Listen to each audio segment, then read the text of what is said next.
Dear grade 11 students, hello and welcome to a new English lesson.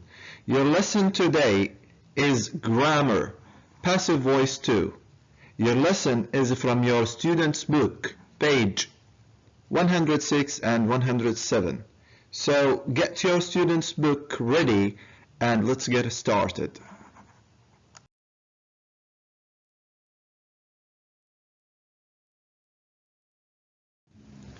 In our lesson today, we will cover two objectives. The first objective is to communicate independently a personal response to real and fictional events. And the second objective is to rewrite sentences using the correct form of passive voice. Dear students, before we start doing exercise A, page 107, let's begin our lesson with this task. In this task, you are required to read a short passage about Miami City, as you see here, and then respond to 4 comprehension questions. Kindly pause the video for a couple of minutes, read the text carefully, and try to do the first question. Have you read the text carefully? Great. Let's read it together. It's about Miami City. What is it? In the United States. Thank you. Miami is known to be the center of global commerce. It is thought that it is the most important city in USA. A funny story is always told about its founder, John Mellon. It is said that he was the richest man at the time then. When he decided to build the city, he started constructions. He discovered a precious treasure, which is believed that it went back to ancient Aztecs. It is rumored that whoever lives in Miami will be rich one day before he dies. Would you like to live in Miami? Great. So let's do the first question. What is Miami known for? Who can tell? Yes, excellent. It is known to be excellent the center of global commerce. Thank you so much. Let's move to the second question. Now let's move to the second question. And the question is, what is the funny story about the founder of the city? Do you know who was the founder of the city? Yes, good, John Mellon. What is the funny story about the founder? Yes, excellent. It is said that he was the richest man at time then. When he decided to build the city and started constructions, he discovered the precious treasure, which is believed that it went back to ancient Aztecs. Thank you so much. Okay, now have a look on the third question and try to find the answer from the passage. Have you found the answer? Yes, great. Let's read the question first. To whom is the treasure believed to go back? Thank you so much. It is believed that it went back to ancient Aztecs. Your answer is definitely correct. Thank you so much. Let's move to question number 4. Okay, now have a look at question number 4. Let's read it. What is the rumor about living in Miami? Go back to the text and find out. Have you got the answer? Yes, great. What is the rumor? It is generally rumored that whoever lives in Miami will be rich one day before he dies. Thank you so much. Let's move to exercise A, your student's book, page 107. Now move to exercise A, page 107, and it's advisable to go to page 167 for further information. In exercise A, you are required to read these 2 examples and then respond to 3 questions. The first question is, which is probably the most popular social media site? Let's read the 2 examples. Facebook is said to be the most popular social media site. The second example, it is said that Facebook is the most popular social media site. What is the most popular social media site? Excellent, Facebook. Thank you. That's right. Okay, so look at the structure of these two sentences. These two sentences are in the passive voice. The active voice of these two sentences is people say that Facebook is the most popular social media site. So the second question, who says so? What do you think? People say that Facebook is the most popular social media site. Now, question number 3. Do the two sentences have the same meaning? Yes, for sure. They have the same meaning, but different structure. Thank you so much. In order to be familiar with the passive voice structure, look at the following verbs and guess what they express. Know, believe, say, think, consider, report, understand. What do you think? What do they express? Do they express beliefs? Yes, for sure. These verbs followed by what? That clause, as you noticed in the previous slide or the previous examples, Facebook is believed to, or is said to, or it is said that Facebook, right? So these verbs followed by that clause express beliefs or certain attitudes. They can be used to make a general statement. So the sentence is generic. It is believed by everyone that Facebook is the most popular social media site. So in order to understand more, let's see how the two structures or the two sentences are formed. In the first structure, it plus the passive form of the verb, it is said, it is believed, it was believed, and then we have that clause, and this is called impersonal construction. So the sentence is generic. So let's read the sentence. It is believed that he is rich, right? So the second part, that is personal construction, consists of a subject, passive form of the verb, to, and the base form of the verb. And this is called, as I told you, personal construction. So we should have the subject in the first, at the beginning of the sentence. Where is the subject? He. So we start with he, and then the passive form is, here is, and then the past participle, he is believed to be very rich. Thank you so much. Let's move to the next activity.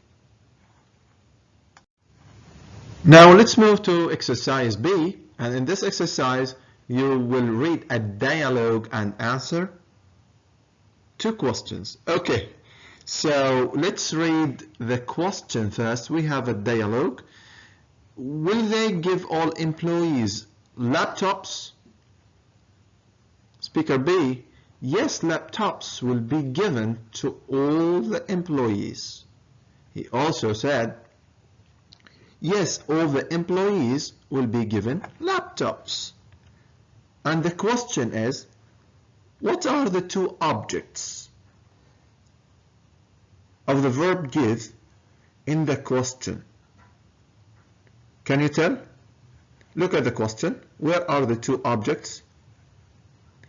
Will they give all the employees laptops? So here we have all the employees and we have laptops. So here we have in this sentence 2 objects.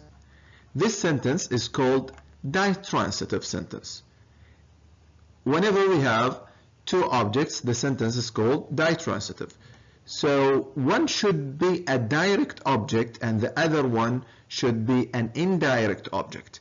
How to differentiate between the direct and indirect objects? I will tell you. So let's read the full answer. The objects, all the employees, and all the employees is an indirect object, whereas laptops is a direct object. So in order to know the difference between direct and indirect objects, the indirect object relates to people, while the direct object relates to things. So let's do the second question. What is the difference between the two answers? Here, yes, laptops will be given to all employees. In this sentence, the writer or the speaker stresses on the word laptop, right?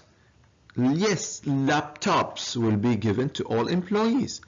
Whereas in the second one, the speaker focuses or stresses on all the employees will be given laptops. All the employees will be given laptops. Thank you so much.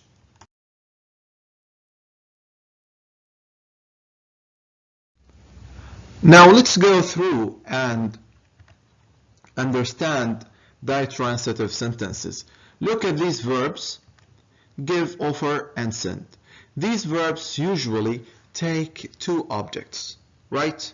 And they are called ditransitive sentences in the active voice. The direct object, as I told you in the previous slide, the direct object refers to things, whereas the indirect refers to a person. To be more familiar, let's consider the following example. They offered Selwa some flowers, and in order to know where are the two objects, you should ask yourself, what did they offer Selwa? They offered Selwa some flowers, and some flowers is the indirect object. The second question, who or whom did they offer some flowers? They offered some flowers to Selwa. So now let's change them into passive. Here we have two structures. We can change them into passive in two ways. The first structure is Selwa was offered some flowers, and the second structure is some flowers were offered to Selwa. Here in the first sentence we started with Selwa, the indirect object, and in the second sentence we started with a direct object. Thank you so much. Finally, exercise C. In this exercise you are going to read this dialogue and respond to the questions that follow. Let's read the first sentence, sentence A. My manager made me work overtime until 8 o'clock yesterday. Well, you're lucky because I was made to work overtime every day last weekend. The first question, which of the two sentences is in the active voice and which is in the passive voice? What do you think? Pause the video and tell. Yes, excellent. The first sentence is in active voice, whereas the second sentence is in the passive voice. So let's move to the second question. The second question, what is make? The verb make, and here we have made, followed by in the active voice and in the passive voice. Notice here we have the word made. The manager made me work. Look at the second one, the manager. Well, you're lucky because I was made to work. So in the active sentence, the verb make is followed by a bare infinitive, whereas in the second sentence, the word made is followed by a full infinitive. As you see here, we have to work. Thank you so much. Let's move to the next activity. To make things clearer, look at the following verbs: make, see, and hear. These verbs are followed by a bare infinitive in the active voice, but in the passive voice they are followed by a full infinitive. In order to understand, consider the following sentence: my mom made me eat all the soup. So when we change it, my mom made me eat. Here is a bare infinitive. Where is the object? Me. It becomes I was, because it's in the past, I was made to eat. I was made to eat all the soup. Thank you. Now move to exercise D. In this exercise, you are going to rewrite 7 sentences using the words given. You are going to rewrite them in the passive voice. You will be given 10 minutes to finish the whole task. Start. Now, dear students, let's check our answers. Look at the first sentence. People expect that smartphones will have even faster internet connections in the future. We have the verb expect. It is expected that smartphones will have even faster internet connections in the future. Next, my mother made me go to the event even though I didn't want to. We have the word made. Excellent. I was made to go to the event. Number 3, many people believe that sending letters is old-fashioned. Sending letters is believed to be old-fashioned. Excellent. Number 4, the secretary offered me some coffee. I was offered some coffee. Excellent. The manager has sent a message to all the employees. A message has been sent to all the employees. Number 6, people think that technology can solve problems. Here we have the verb think. It is thought that. Excellent. Thank you so much. Number 7, everybody knows that spam is dangerous. Spam is known to be dangerous. Thank you so much. Dear students, thank you for watching the video. Wish you a good luck.